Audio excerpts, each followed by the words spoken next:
Boys and girls, ladies and gentlemen, children of all ages, it's Jesse with the Common Nerd, bringing you pop culture and all things nerdy through a common sense lens. And it's one of them situations where my wife and I really kind of jumped on The Boys early on. I thought the first season was really good. I had a lot of fun with it. It was kind of a fun spin on kind of the wild corporatism that could become of superheroes and all of that kind of wild and crazy nonsense. And I honestly really enjoyed the story. But by the time season 3 rolled around, it just seemed like it was getting ridiculous. It was getting over the top. And honestly, it was just stupid. My wife and I agreed, and neither one of us decided to carry on with the show. And it had really nothing to do with Eric Kripke's like politics and stuff like that. I figured he was just another left-wing nut job, and I honestly didn't see as many of the allegories as what he perpetuated to put out there and what he claimed inside of the show, so that kind of stuff never really bugged me. It didn't seem like it was too much of direct swipes despite what he had spouted out there in the world, and I know for a lot of people this was reason enough not to watch the show, and that's completely and totally fair, but honestly, I just got bored and stopped watching, and I haven't watched any of this since then.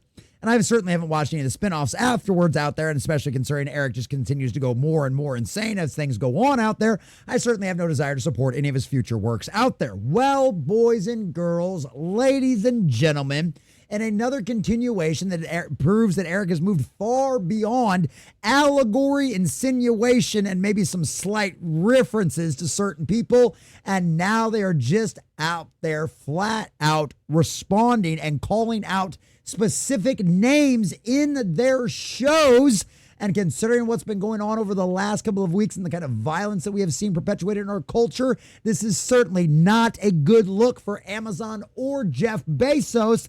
And the best part is they decided to take a swipe at Elon Musk, and Elon's already clapped back with a very funny response. And at the end of the day, boys and girls, this show has already turned into a disastrous dumpster fire in the ratings for Amazon. It has cost them millions of dollars over the last few years. And guess what? It's exactly what they deserve. And this is just another prime example of why fans and the culture overall have tuned out and turned off The Boys and all of its spinoff. Because as you can see over here from the headline at cosmicbook.news, Amazon's Gen V takes a swipe at Elon Musk, kills the GOAT. And oh yes, boys and girls, it's not that they named Elon Musk or named a GOAT after Elon Musk. No, they specifically referenced the reason why they did is because it's okay if the GOAT doesn't survive because they named him after, well, a-holes. Boys and girls, we'll cuss a little bit later in the video for all of you out there, but I am trying to be a better Christian and not cuss so much in my videos, ladies and gentlemen, so I appreciate all the help with that. So I'm going to share this article from cosmicbook.news, getting all the juicy details of exactly what is going on with this and what they said, exactly how the scene is described and what it depicted, so you can decide for yourself. But before we do, if you do enjoy our content, hit that like button, share with all your friends, and subscribe or follow if you have not already, boys and girls, because we are grinding, we are growing. We just crossed 2,100, we just crossed 2,200. We're sailing our way towards 23. I think we're sitting like 2271, and I could not do that without every single one of you. Also, leave us a comment in the section down below. Let me know what you think about all this. Does it surprise you at all, considering the showrunner's very obvious political biases and that he can't separate that his art from his art? He simply can't separate his art from his own personal political beliefs out there. Does it surprise you at all? Are you still out there watching this show? Have you been keeping on with it just because you're the kind of completionist out there that can't help yourself? Or do you love this kind of allegory and you love this kind of nonsense and this taking swipes at people that disagree with Eric Kripke out there? Do you think this is perfectly acceptable, this kind of action and these kind of things making it seem like it's okay to do this against people you dislike or disagree with? Or do you think this is just a bunch of allegory and nobody's really going to be paying attention anyway? Let us know what you think about it in the comment section down below. If you can support the channel, please check out links in the description as well. All right, from our dear sweet Matt McGloin over there at cosmicbook.news. In Gen V, Season 2, Episode 4, a troubling moment stands out. The villain Dean Cypher, during a training exercise, brings on stage a goat named Elon and instructs Maria to use her blood manipulation power on it. The creature is levitated, then violently explodes and is dismembered on camera. And I mean, honestly, if you even know the premise behind Gen V, that should not surprise you at all. This is exactly what happened. It's basically a bunch of college students or younger that now have superpowers, and they're trying to teach them how to control them and use them. So that really shouldn't surprise anybody. The crazy part about it, the even worse part about it is, as Marie first questions Cypher about killing the goat, what if I kill Elon? He responds to her, that's why we name them assholes. That's right. They consider Elon Musk an asshole, and that's why it's perfectly okay to kill the goat, because it's not a big deal if you kill an asshole, right? They were an asshole. They probably deserved it and had it coming, right?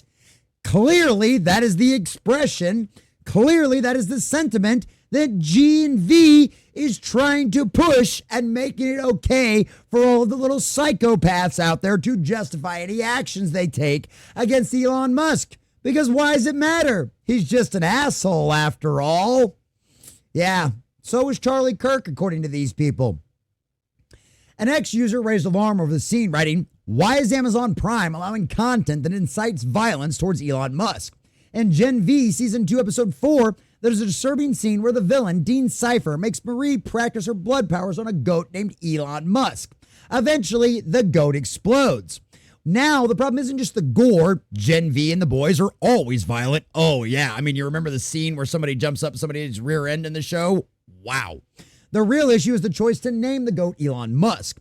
That means Amazon Prime is deliberately using Musk's name, one of the most famous real people alive, in a grotesque context, tying his identity to animal cruelty, mockery, and gore. And some of you out there think maybe that's a stretch, maybe think that's reaching too far.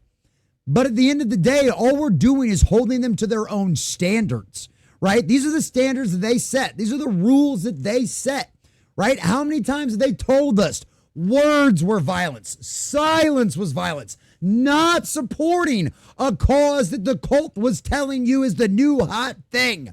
That was violence. So why would we judge this by anything different? They don't deserve any better than that. They don't deserve our benefit of the doubt. Eric Kripke especially does not. So why would we not hold them to that exact standard? Don't come out with me with that nonsense of we have to be better than them. Yes, we already are better than them. And by being better than them, we are calling out their nonsense, calling out their garbage, saying that it is not acceptable by their own standards, let alone by ours. So yes, this is exactly what they deserve, and this is exactly what Amazon, one of the largest corporations in the planet, is implying by promoting this show and allowing it to be aired out there to the world, especially in these very dangerous and troubling times, boys and girls. Musk caught wind of the post and jokingly replied, "That's fine. I blew up a small hot dog called Jeff Bezos, so I guess we're even."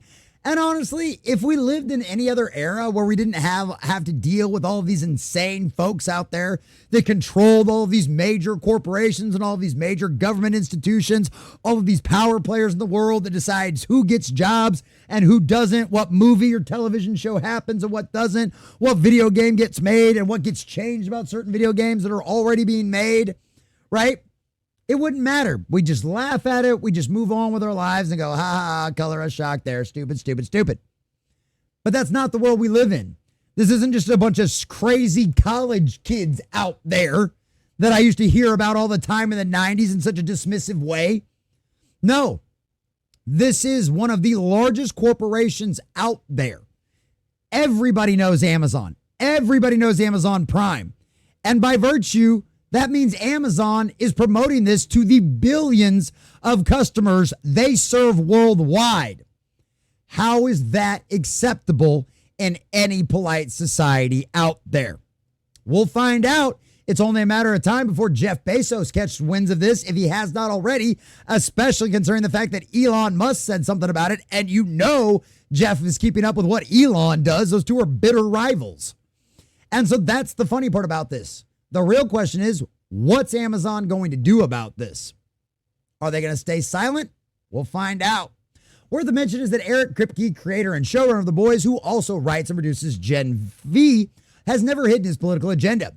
He openly said Homelander is a Trump allegory, one that I didn't think he did a very good job of, but I guess it's his delusional version of what he thinks Trump is, for all of the rest of us with common sense that actually see Trump as the person he actually is and not the demagoguery that CNN and MSNBC and people like Eric Kripke have promoted for so very long, and in this case, Amazon Prime as well. Like, I never saw it. I thought it was ridiculous. I thought it was hilarious. I thought it was over top. And I thought it was stupid that this is the best allegory for Trump he could come up with. But that was his intent. And that the show wears its politics on its sleeve while showcasing the absurdities of the right, which I always thought was really funny too, because they show the absurdities of the left in that show in certain cases as well, which I just thought was funny because they literally take digs at like vegan food and all of that kind of crazy nonsense and how garbage and stupid it is. So, and the funny part is they criticize major corporations throughout the show. I mean, literally the whole premise behind the boys' comic book is criticizing corporations and governments and the insanity of them. And the best part about that is Eric Kripke is working for one of those exact major corporations and not realizing the irony of it in any way, shape, or form, right? Because it's okay. Eric's one of the good guys, so that makes it justifiable to be in bed with the major evil corporations now, doesn't it? Kripke also had a major meltdown when Trump won the election. Yeah, that was glorious. That was beautiful to see. I love it when they lose. I love it when they have meltdowns. That's why I love like documenting all of the fired Disney employees that cried to IGN that Disney wouldn't let them put a bunch of gay stuff in their Pixar movies. I love it. I love it. I revel in your tears. I revel in your whining and your crying, the gnashing of teeth, and all of your losing. It's just a beautiful thing. He also admitted the show didn't originally intend to mirror real politics, but in today's climate, he feels the parallels became inevitable. And now that an agenda has extended into Gen V. And color us shocked there. Why wouldn't it? You know, that's something that we've seen happen, you know, time and time again with Hollywood, right? These artists cannot separate their politics from their storytelling. They can't help themselves. And as the culture pushes back against them more and more and more, as they reject it even more, and they find out that these people are actually on the losing side of history, and maybe, just maybe, they actually are the baddies, well, they double down. They freak out. They lash out because, God forbid, they admit that they might have been wrong, that they might have been led about by lies from the devil, that they might have been deceived by all of his BS and false promises about them being the wonderful heroes of the story.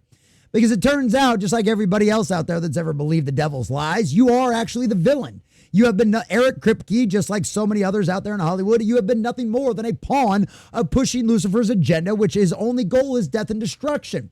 And we have seen the culmination of a lot of that over the last few weeks. And honestly, if you've been paying attention for a long time, over the last several decades. And now that you see them, finally starting to lose, now that you finally start to see the culture waking up against and push back against all of the forces of evil in our culture that have affected and devastated and destroyed so many of our wonderful institutions, and honestly, including the boys itself and the IP that this show is based on. Once again, the woke cult, the spirit of the age, the devil's own minions have infected and devastated and destroyed another franchise out there.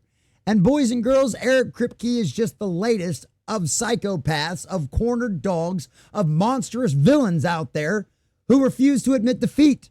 So they will double down. We've said it for a long time, and there was far more people saying this before me than I ever said it, that it was going to get worse before it gets better.